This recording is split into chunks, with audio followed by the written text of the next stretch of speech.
So instead of allowing a distraction to serve its purpose, you have to go the other way. You got to turn the other cheek. You got to say, hey, I know you're trying to destroy me.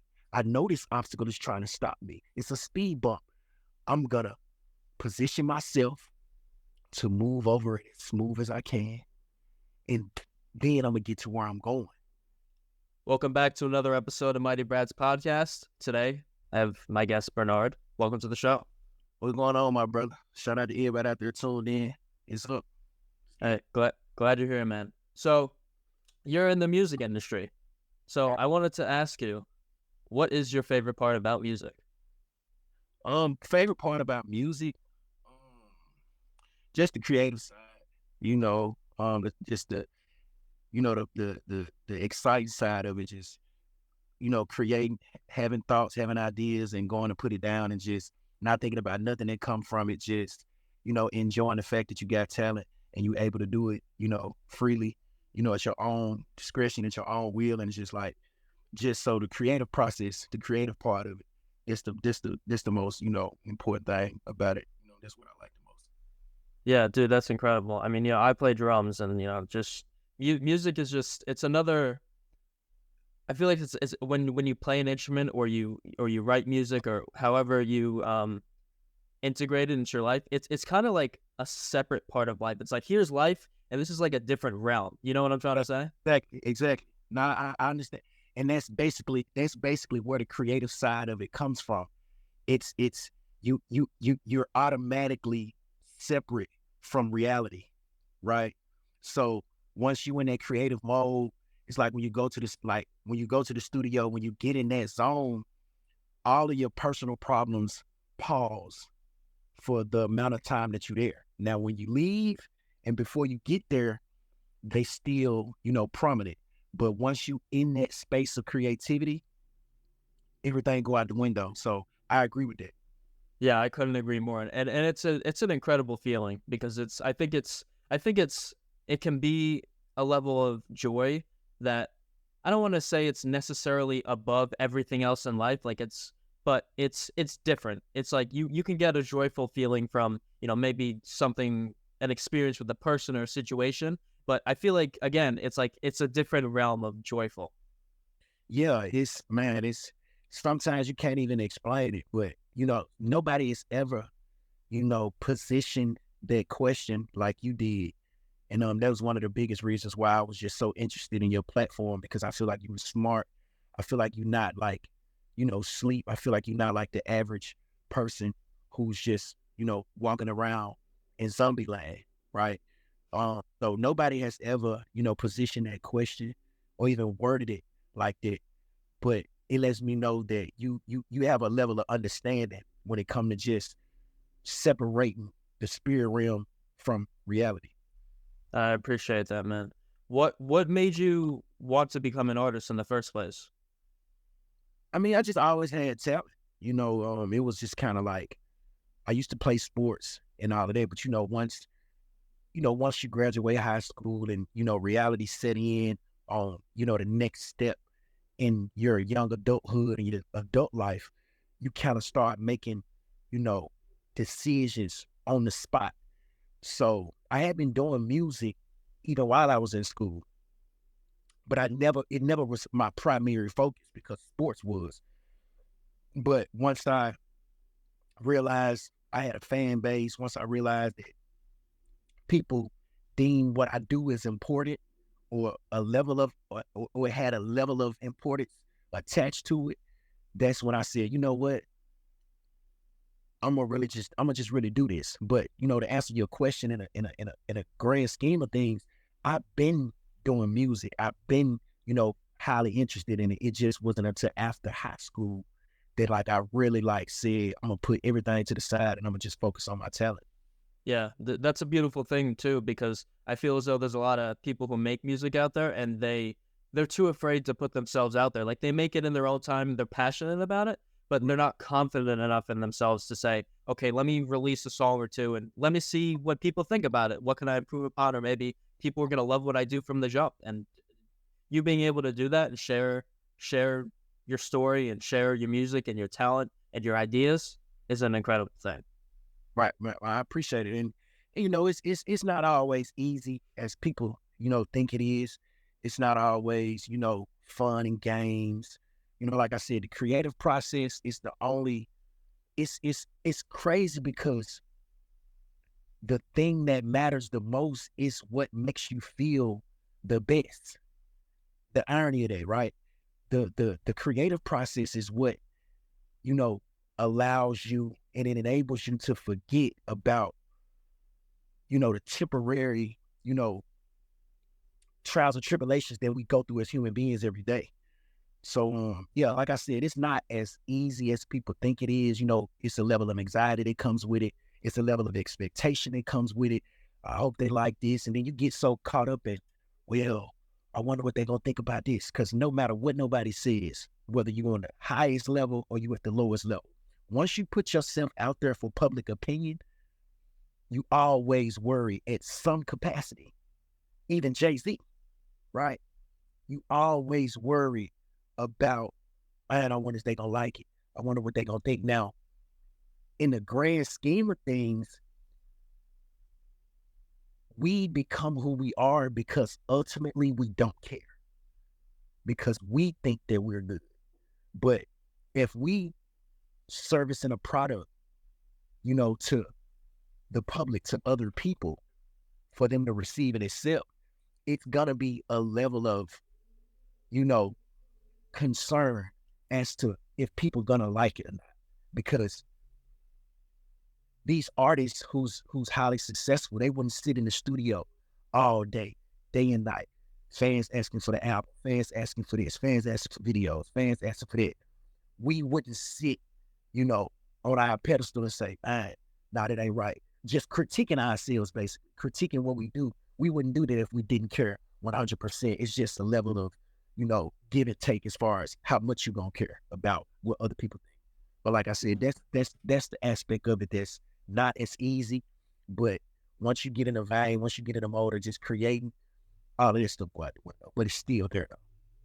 I really like your mindset on that because you're right in the sense of we're like the fact that we're human beings and we have egos and we we live in society. There's always going to be, no matter how small, there's always going to be that, okay, I do care about what other people think. It's just the important thing is to develop yourself to a point where you don't care about what other people think, to the point where you can't work on your own passions, where you can't express yourself and you can't do anything that you enjoy, because there's a lot of people out here who care about what other people think to such a high degree that they basically can't do anything else without anyone's approval. Right, right. Man, and that was my response to that, you know, came because when it comes to just being creative, for the most part, we do it for ourselves, but we want people to like it. But once we realize, oh, you got some people that love it, you got some people that hate it, and then you got the rest of the percentage of the people that really wouldn't care if you created something or not. They just there to spectate, right? So I agree, bro. I agree. You know what I'm saying? And for a long time, I just been this person that just been free. I always had a free spirit. I always had a free mindset. My parents, they always allowed me to, express myself, whether it was through fashion, whether it was through sports. I always was doing something, to be active, so I wouldn't be so jaded by other people's opinions. So I just kind of developed that, that mindset over time. It wasn't easy, but I always was somebody that was in the spotlight and always had talent and was always pushed to do something extraordinary. So it just grows as you grow as a person. Right. And I think a huge aspect of that applies, with music and your creative process and with everything in life is, no matter what you do, every people are going to judge. Like you just said, people are going to love it, people are going to like it, some people are going to hate on it, some people will be like, "Oh, it's okay." And that's just life, right? And sometimes you're going to maybe shift I think you should never shift your vision, But sometimes, depending on the situation in life, you might shift your path or your direction a little bit. Like maybe if you release a song and everyone likes it, and then you try something different, and you're like, oh, maybe I'll try something different, and everybody hates it, right? Then you might be like, all right, maybe I won't make a song like this anymore. Or maybe you'll be like, all right, well, I really enjoy it to the point where I'm going to release it anyway, right? And so you get to make that decision, right? Not the other people. I'm sorry. What you say? So, so you get to make the decision of what you're going to release and why you're going to release, and if you're passionate about it, and you're not, the other people aren't dictating that for you. Yeah, and I personally, you know, I don't want to say that's where I'm at, in my journey now. I don't want to say that's where I'm at now because, like I said, I'd be contradicting myself if I said what people thought didn't matter because I just said it did. But it's just all about a balance, Brad. Like it's just all about having that that that confidence in your decision making to say, okay, like for example, I just put out a song and like my Spotify listeners literally went up like 8,000. Like my people in my distribution company, they literally screenshotted me the progress. And I'm like, damn, you know, if this is what they like, is this what I should focus on? Or is it just, a peak in that level of creativity at that time?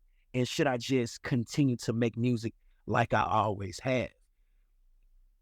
As far as not being so caught up in the numbers, even though it was a spike, it becomes a time where it's just like, should I keep doing what I've been doing? Because I wasn't focused on that subject matter at the time. I just was in a mode of creativity, and the beat matched what I wanted to say. So I just said it and I released it just like any other song or project or creation at that time. I just released it just like I do anything else. So what I'm getting at is we as creators should be, and it's like a crossroads, because once you see success, you don't know whether you want to, you know, harp on that and stay in that lane, or you want to say, well, I approach this just like I approach anything else. I'm going to continue on my path and my journey and attract what is for me instead of conforming just because I had a small token of success in one aspect. So it's like I said, to answer your question, bro, it's just about balance, and I'm a spiritual person, so I just kind of go off, how I'm feeling. You know what I'm saying? If I continue to feel like this is the type of music that I want to make, 9 times out of 10, that's what I'm gonna do. But if not, I'm gonna do other things and let the chips fall where they may, basically. So it's just about, with me personally, it's just about balance. I think that's a good view on it, and because there's huge degrees to it. There's the balance aspect. There's only making music to what everyone else wants to hear and not what's true to you. There's fully doing it for another reason, right? And so, some artists who get really big in the music industry are, sometimes it's organically, and sometimes it's like they're putting out what they truly want. They're producing the beats they like, the orchestrations, the keys, all that stuff, right? And the lyrics, and it's true to them and their personality and their experience. And then that, of course, as I'm sure there's also artists out there who, say certain things or make music a certain way just because the people like it, and it might not be how they truly feel. Right. And with that, it's it's pros and cons with everything, right? Let's just say that I did a song that I normally wouldn't do, and I just got lit. In like 2 to 3 months span, I'm everywhere off that one idea, right? We as creators have to, that's where the balance comes in at, because it's like, if it ain't broke, don't fix it.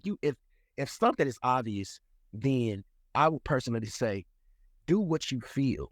But that's that's the aspect of the situation where it's just like you kind of just gotta, you know, find a balance in a peace of mind. I wouldn't even say happiness because happiness is a fleeting emotion.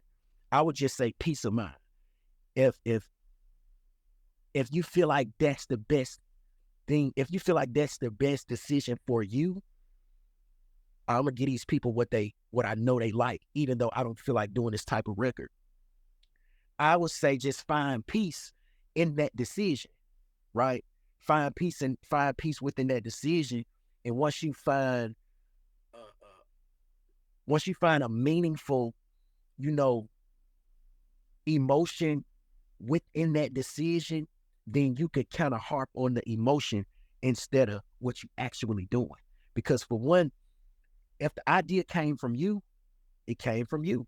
They just so happen to latch on to it more than the other things. So it all leads back to the road of balance. You just have to balance, like, and once you find that balance, because in my case, the record that got me 8 to 9 thousand more listeners, I'm not just gonna disregard their subject matter.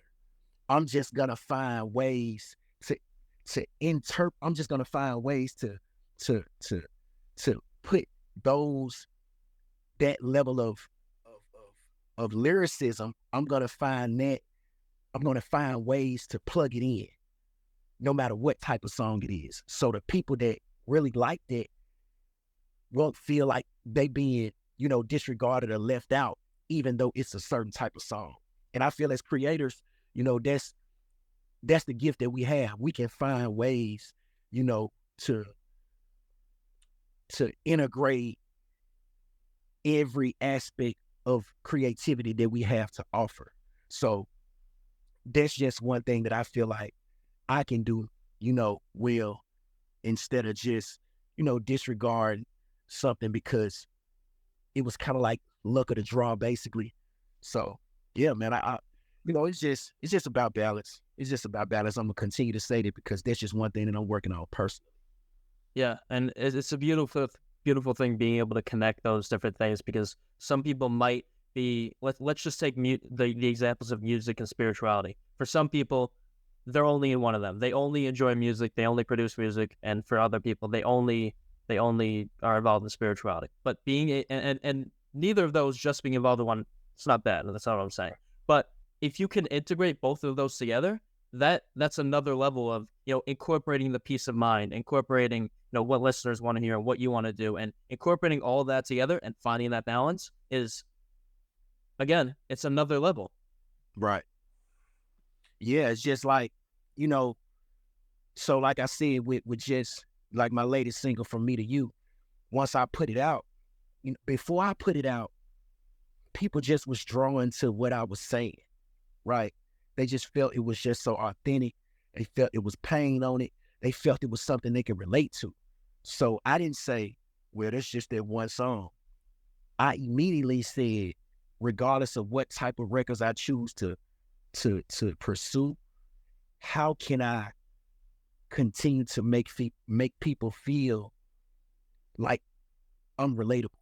How can I continue to make people, no matter if it's a party song, it's a dance song, it's a street song, it's an R&B song, it's a hood song, it's whatever it is, whatever I'm doing at the time, I have to find a way to make these people feel like I'm just like them. And that's what I got from it. And that's what I mean by we don't have to get caught up in the, the grand scheme of things. We should just focus on finding that happy medium within the decision that we make. And once we can, it's just like having a plate of food, a recipe, right? The full dish, the finished product that ends up on the plate may not be your favorite, but if it's other people at the dinner table's favorite, you as the cook should find what ingredient that creates the dish in full makes you excited about making it. You feel me? Whether it's the sugar, whether it's the cinnamon, whether it's the ragu, whatever it is, whether it's the butter, whatever it is, we as the creators have to find what makes us happy about the dish, about the creation in full. So that's basically how I see it. Right. How did, in terms of the record label, how did that come about? Which one? That the situation that I'm in now, or when I first came in? Both. Well, the situation when I first came in, I was signed. I had a single deal with Reid from Epic. He done work with it, you name him, Future, Rihanna, Jay-Z, Michael Jackson. He done it all. TLC, Travis Scott, Yo Gotti.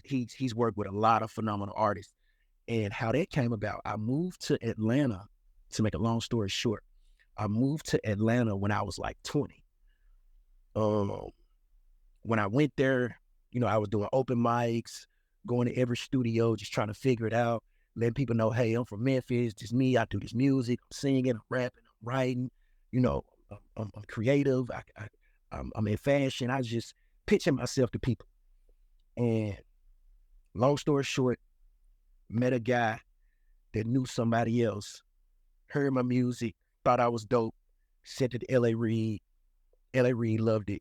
We did a meeting, and instead of doing a full project, I only had that one song that I ended up sending to him. I had 100 songs, but the song that the guy who knew L.A. Reid was interested in was this one song. So we sent it to him. He said he liked it. One thing I learned about being in the business, when somebody is like highly interested in something, you don't want to try to pitch something else. You want to stay, in the vein that gained interest to begin with. So I did have more records, but this was like the one song that they believed in. So sent it to them. We set up a meeting. We did a single deal. Everything worked out. I learned a lot. And then once the deal was up, I had got a lot more opportunities once I became a free agent again. So once I became a free agent again, but during that time, not to skip, during that time, I met some important people. They was interested in what I was doing, but I couldn't do a lot of stuff because I had already had a situation with a major label. So I kept the relationships, I kept communicating with people. And once I was able to get on my own, I saved some money from that situation and I started putting my own music out. And then some of the same people that I met, when I was in that situation, had distribution companies. So develop a friendship, develop a bond with them. And they always knew I was talented. I sent them new music that had nothing to do with my prior situation. And ever since then, I just started doing distribution deals, just to not be so tied into one situation, but still have, the opportunity to distribute my music on a bigger platform. So that's basically how I came. I signed a deal with Epic probably like 5-6 years ago. And then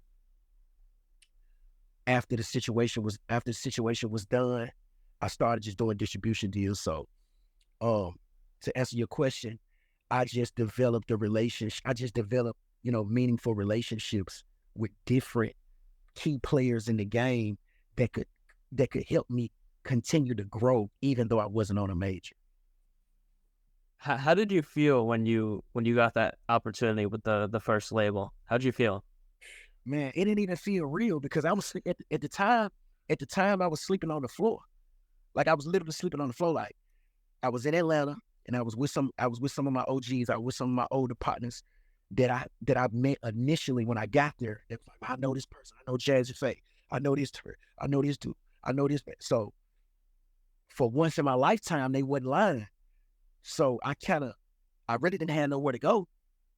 So, my talent, wise man once told me, your gift will make room for you. And once they felt like I was an asset, they didn't let me go without eating, smoking. I had somewhere to stay. So basically, I was basically sleeping on the floor when I got the call. I already had the relationships, but nothing was really going right. The only thing that was going right was the music. So I got the call, I didn't even have a situation at that time. I didn't even have a deal. I didn't have no contract. I didn't have no paperwork. I really was just freelancing in Atlanta. So I sent the music.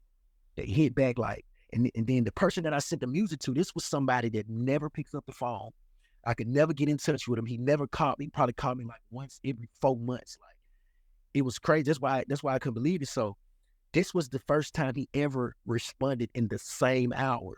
So I sent him the music. I said, "Hey, I think I got one. Let me know what you think." Bro, I just started seeing bubbles on the text message. And then he called me. He was like, "Hey, you got one. I'm going to send this to LA Reid. I'm going to send this to LA, and I'm going to call you in the morning, bro. We're going to New York. This song got potential." So, man, to answer your question, it was a person it was a credible source, but seeing is believing. I didn't believe it until I actually was in New York, and I still couldn't believe Wow, that's amazing, man. That's it. amazing. What were if you had to list a few artists, who's your biggest influences and have really made an impact on you? My biggest influences is Future, Saw Baby, ASAP Rocky, Drake, Chris Brown. I'm not a huge fan of Drake. I'm not a huge fan of a lot of people, but just the talent level, the success, like what he's done in the game. Anybody has a certain level of admiration for that. And I fuck with Drake. What I'm saying about not being a fan, like Future is just Michael Jordan to me. So what I'm saying is he may not be my favorite, but the fact that he's the most successful, that's one of the biggest influences for me, because you just can't take away what he done in the game. But personally, I really just listen to like Future, Saw Baby, Money Man. Money Man is like somebody that I'm influenced by, because he do a lot of stuff outside of music. He's very successful outside of music, and he's one of the biggest reasons why I legitimize my company, which is GoldWurLRecordings. He's the reason why I even got an LLC and got it legitimized and got paperwork on it, and I pay on it annually, just to have some equity, and to say I own. You know what I'm saying? So I say Future, Saw Baby, ASAP Rocky, Chris Brown, Money Man. You know what I'm saying? Just a few people. Right. And you said Future is like Michael Jordan too. So what about Future do you love the most? Well, what is it about him?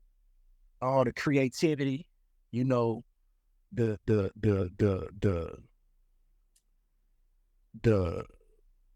experience, the consistency, where he come from. It took Future a while. People don't know that it took Future a long time to get a Racks on Racks, to get a hot single, right? He had been doing a lot of stuff way before that. Dungeon Family, Rico Wade, Outkast. He played the background for a long time, but he stayed down. He stayed consistent. Now he's created a wave that the next generation for 30, 40 years because people still talking about Tupac.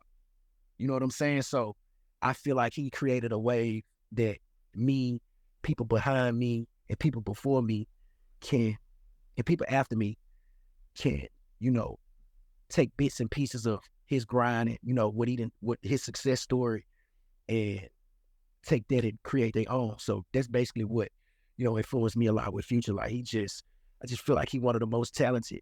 A lot of people think he's hood, and he is, but he got #1 records that you can play forever. And that's what I've been, creating for myself thus far. And that's what I want my legacy to be. Somebody like him that can do anything, that can make any type of music, it could be accepted, it could be performed, it could be received anywhere in the world. So that's the biggest thing, that influenced me about Future. Just his range and how much talent that he got, and the stuff that he do, with music. And yeah, I mean that's I'm glad you brought up the point of the things he's been through and that he wasn't a number one hit artist from the Right. get go. Because I think a lot of people who like would generally just generally listen to music, just like, oh, I'll listen to it in the car sometimes or whatever. I think a lot of us have this perception in society that this top artist right now that everyone's listening to, they made the first song they made just went like that, and now they're out there, right? And maybe for some artists that is the case, but I think for a lot, there was a process, and nobody sees that process until they finally get the number one single. Right. Nobody sees the process, man. Like with myself, like I said, before I got the call to go to New York to have a meet with Reid, I literally was sleeping on the floor. So that just, that's a test to just the grind and just resilience and perseverance. It's been a lot of times where I wanted to quit. I lost family members, you know, I lost money, uh, got scammed, got tricked, just got hated on, like a lot of stuff, that come with the game, you know, is promoted separately, right? It's like buying a box of cereal or whatever type of, you know, food you want to eat. The ingredients is in the fine print. You can taste it. You can see the box. You can see how pretty it is. You can see how colorful it is. It even come with a prize on the inside. But the fine print is what you have to look out for. And a lot of that happened to me early in my career. And a lot of things are going to happen down the line that I may not approve of. But that's just what come with pursuing something worth having. A lot of stuff is going to be, inevitably unable to avoid. If for lack of a better term, like a lot of stuff you just won't be able to avoid. God is going to make sure that you face these obstacles on your journey. And, I've been faced with a lot of them. You know what I mean? And so that's why I can relate, right? That's why I can relate to somebody like a Future. You know what I'm saying? Or anybody else. You know what I'm saying? Every name that I said has had their own, you know, experience with obstacles coming up. So, I feel like that's what, makes a person. I feel like that's what makes the end goal, more attractive, and you can appreciate it more because when you go through certain things and you fight to get here, you fight to do this, you fight to do this, you fall off, get back up, you fall off, you get back up. And then once you catch your stride, you just keep going and keep going. And that's where the best stories are. The best stories, come from just that focus. You know what I'm saying? And that resilient attitude. Like no matter what happened, I'm gonna keep going. Right. I think so many of the times those suffering situations that you may not be able to avoid in the long term, in terms of music and creativity, you can use that. Like the reason so many of these artists are relatable to so many people is because they talk about things that they've been through. And when you're listening to it, you're like, oh, I've been something through either the same thing or something similar. And I can relate to the way he feels. So that suffering and the obstacles and adversities that you have to go through, they allow you to tell a story. And Right. ultimately, I think, not always, but most of the time, your suffering leads you to become a better person. Absolutely. Absolutely. Like, man, and that's my first, bro, man, man, I'm gonna say this, and because you spark people, bro. Like, I wish you nothing but the best, and I feel like you're gonna be very successful at anything you do. And I'm saying that to say, like, a lot of unfortunate, realities happen to me, on my come up, and still is going on in my life. But for some reason, I just feel, that if those things didn't happen to me, I probably would be a shitty person. Right? I don't know if I could curse, but Oh no, yeah, you can. I probably would be. for lack of better words, I probably would be a person that people wouldn't necessarily want to be around. I probably would be arrogant. I probably would just be, dismissive of other people. But you would think the good stuff will make you want to be good to other people. But when you actually go through it in reality, it's like the bad things that happen to you makes you want to give off the opposite energy. When things start happening in my life that, I never thought that I would get over, it'll make you angry initially because it's like, why me? But once you live and once you continue to have to live with yourself, with what's going on in your, have to live with your reality, you find ways and excuses to just be better. So once a lot of things started happening to me being I can't speak for nobody else, but me being a person that I am, I just didn't want to, give off the energy to other people how I felt. I wanted to make other people feel good because it's like, man, I wouldn't wish this on my worst enemy. So I agree with you. And to answer your question, that's exactly what it is. Being, being going through, being in a challenging situation. Me personally, it just made me want to say, you know what? I'm gonna get a universe the best version of me because these things are made to break me down. The obstacles come to break you down. That's what they're created for. Obstacles was created to stop you from getting to where you going. That's literally like, how some people, I be telling people, some people are put on this earth to distract you. That's what a distraction is. If a distraction wasn't a distraction, it wouldn't even be existent in the dictionary, right? That's literally what a distraction is. A distraction is not to lift you up to your purpose and be your best friend and yes, you're the best. No, a distraction is functioning from a low vibrational spirit, a low vibrational frequency. A distraction is supposed to stop you from being great. A distraction is supposed to make you want to end yourself. A distraction is supposed to make you think negative thoughts about yourself so you can't catapult into where you're supposed to be. So instead of allowing a distraction to serve its purpose, you have to go the other way. You got to turn the other cheek. You got to say, hey, I know you're trying to destroy me. I know this obstacle is trying to stop me. It's a speed bump. I'm going to position myself to move over it as smooth as I can. And then I'm going to get to where I'm going. So I agree, bro. I agree. It's just all about life is 90%. Life is 10% what happens to us, but 90% of how we respond. So there's my take on it, bro. Couldn't agree more. I think it's a gift, and for a lot of people, you got to kind of work to change your mindset so that you view things and perceive things that way, that you can control them. And if you have a distraction, be conscious enough to be like, all right, I can't let this completely distract me and take me off on my path. And I think it's a gift sometimes, and that's something that not everyone possesses. Because here's an example. Let's say there's a child and their parents were abusive, physically, mentally, whatever it is. It messes up their mind, messes up the way they view the world, right? And so then they go throughout the rest of their lives, they grow up, and they eventually have kids. And because their parents abuse them, they now abuse their kids, right?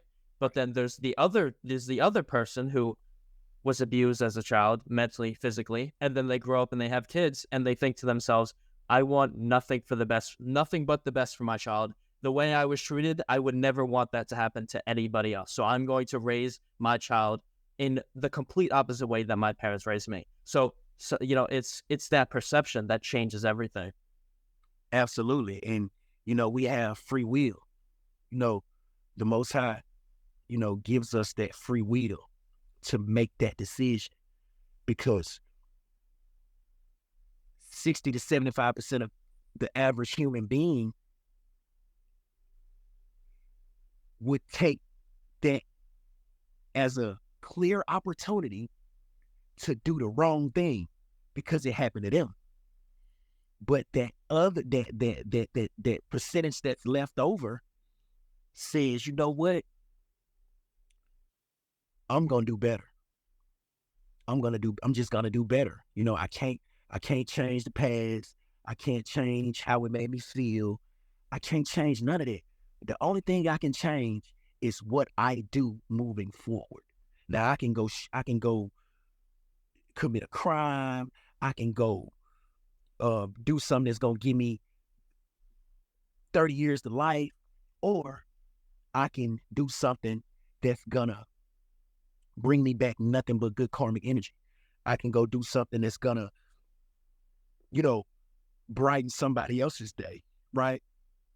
So, like you said, it's all about perspective. A lot of people have, a certain level of a perspective that, is detrimental to them. You know what I'm saying? To them personally, and a lot of people have a certain level of perspective is beneficial to them as a person. It's just we had a free will to choose. You know what I'm saying? So that's why I just, try to choose to do the right thing. Yeah, and I think that's essentially it's the only way to go, because if you choose the opposite way, you're going to bring nothing upon yourself but more. So there's the percentage of misery and suffering in your life that doesn't come from you, and it is out of your control. But then when you choose to stay in that perception of how that's the world works, and that's how the world works, and that's how I'm going to live my life, then you're going to in turn start to make those constant decisions, further taking you down into the hole, and you'll eventually be deep enough that you will never be able to get out. And I think that happens to so many people, and it's very unfortunate. Yeah, like we just even with your example that you just made right then, and it goes back to the distractions. Like these things are put into our, reality to serve their purpose, but it's up to the person that has the free will to sidestep, right? To dodge these things. Oh, okay. We have to recognize, oh, this is a distraction. Oh, this person brings this type of energy into my life. I'm just gonna eliminate them. I'm gonna remove myself. Like we have to be conscious because, like you said, we can't stop it from happening. It's gonna happen, but it's up to us whether we give the obstacle compound interest. It's up to us whether we say, well, it happened, bro, so I'm going to just, well, whatever. Now the distraction is serving its purpose because we as physical human beings have way more power than anything in creation because we actually can take our physical strength and put forth effort to go do something, right? The spirit world is just as powerful. And I know that's what we agree. But the fact that it's abstract is the reason why we have more control.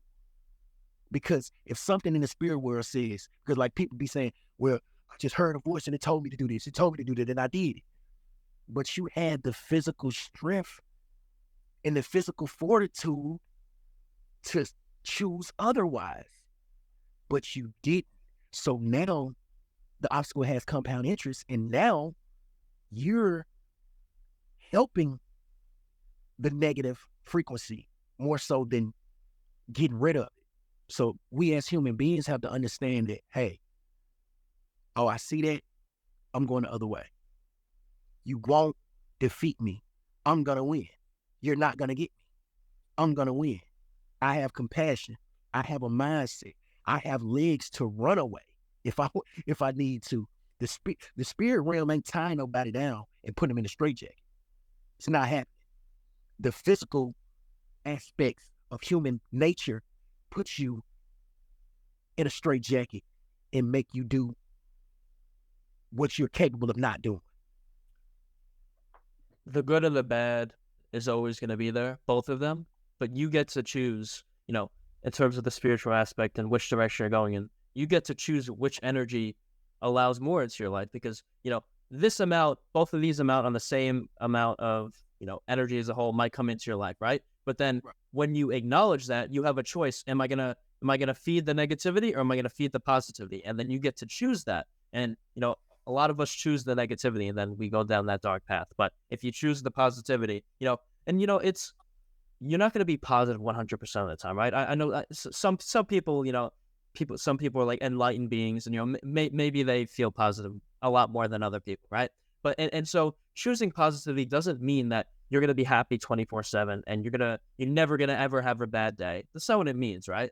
But it does mean that you are going to have more good days. You're going to have more days where you feel content and you feel you have that peace of mind, and whatever your creative process is in your life, you're going to be able to feed that more. And you're not going to be feeling as though you're held back more, whether it's by, your own ideas or by other people. You're going to be able to make the decisions of, am I going to let this person stay in my life? Am I going to still spend time with this person, even though all they do is bring negativity into my life? Oh, well, I could actually choose to, hey, I have this one friend who, whenever I'm around them, we always have good conversations, and they make me feel good about myself. And, we have that energy and that vibe together. Maybe I should spend more time with this person, right? So, ultimately, like you were just talking about before, we have that free will.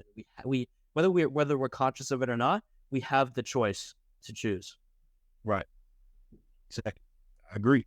I agree 100%.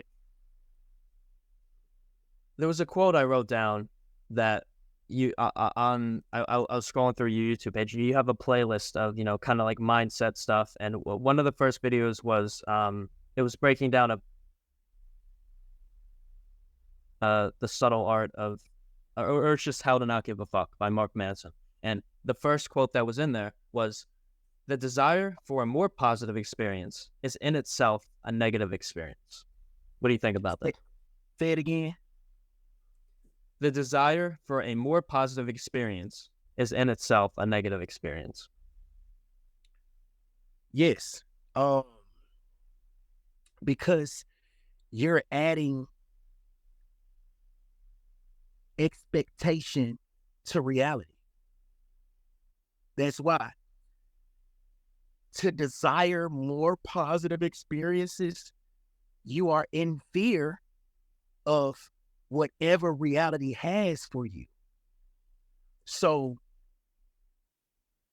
ultimately, you are not focused on the internal. You giving more power to the external. So a lower level of a frequency can play on it. Oh, he's afraid. That's fear. Oh, you're afraid. So I'm gonna frighten you into wanting more positive experience. We as human beings have to be neutral creatures because a lot of this stuff is out of our control anyway. The only thing we can control is ourselves and how we view things. So yes, we could hope for something, but at the end of the day, we have to be in control of ourselves. And that was a dope quote from him because a lot of people do that. A lot of people do that. Oh, I hope this don't happen. I hope this don't happen. Just live your life. Just live your life. Of course, we hope something negative don't happen. Who sits around and wants negative things to happen? But when I say neutral, we have to be neutral enough to accept reality. Period. Because everything comes, like we said before, everything comes down to perception. Ultimately, no matter what happens to you, whether you perceive it as good or bad, you have the choice to then perceive it as good or bad. And because people could be, there's people that can be in the worst situation ever, right? And the mindset changes everything. Somebody could be, let's take a homeless person, for example. Somebody who's homeless might be like, oh, everybody sucks in the world. Life hasn't treated me well, right? And me saying this, I'm not trying to say that in any way, that you're homeless. It might not be your fault, right? But then you could take someone else who's homeless, and they might be like, all right, another day I'm alive, right? And since I'm alive, I have a chance to gain some money today, and I have a chance to maybe I'll be able to find a relationship or two. And it's that mindset that then opens up. And of course, I don't have any experience with that, but it's the mindset that opens up your opportunities more, because when you are in the negative space, you close down any opportunities that come your way. You're not going to see them. They're going to be right in front of your face, but they're going to go right over, and they might not ever come back, right? But if you're in that positive space and you're more conscious, that opportunity or two will come. You'll be like, oh, here it is. Let me take this. So because of how you think. And that's another thing, but that's another great, perspective. People are, blessing repellents, right? They so negative to the point where it's like, because it's the thing, life doesn't happen to you, it happens for you. And that's basically an attest to what you just said about perspective. You can, with the quote, you can want positive so much, but at the same time, you can create positive just by how you see something. So that's where being neutral comes in. If you're neutral, you can make everything, you can create your reality, basically. When certain things happen, if you got a neutral emotional setting, you can say, okay, this is more negative than positive, but well, if I do this and do this, I can make it a positive. Where this is, I can look at that as a positive, because if I look at it as a positive, then it could help me in this area. We have to play the game of life. It's a game. And a lot of it is mental warfare and spiritual warfare. So as long as we playing the game, to our benefit, a lot of it comes from, which what you said, perspective. And sometimes, I think, like we were talking about before, sometimes that perspective, it takes time, because some people were, brought up a certain way or had certain experiences that might have been really negative, out of their control, and that shifted their perception to then, viewing this type of person is there, everyone's like that, and only this more of this negativity is going to be in my life, right? And sometimes people are like programmed that way, and then they have to fight to change that and change their perception on it. But to that, I say it's always possible, because I used to be depressed and I used to be on medication and stuff, but I got myself out of that, right? And I was able to discover different habits to incorporate into my life and shift my mindset on things. And I couldn't be more grateful for where I am now. And it's like, and of course, some people have situations that were much worse than that and had much more horrible things happen to them, right? But I think in any situation, as long as you're alive, you have the ability to change it. And it might not happen overnight, right? But it could happen with a week's time, or a month, maybe a year, maybe 5 years, right? But it can still happen.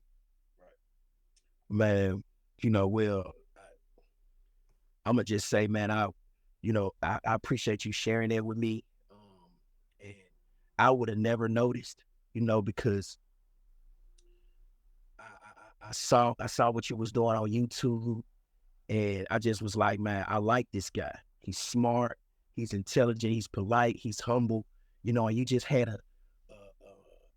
a great perspective on just reality and being a human being as a whole. So I wouldn't have been able to tell, but congratulations on your journey, man. And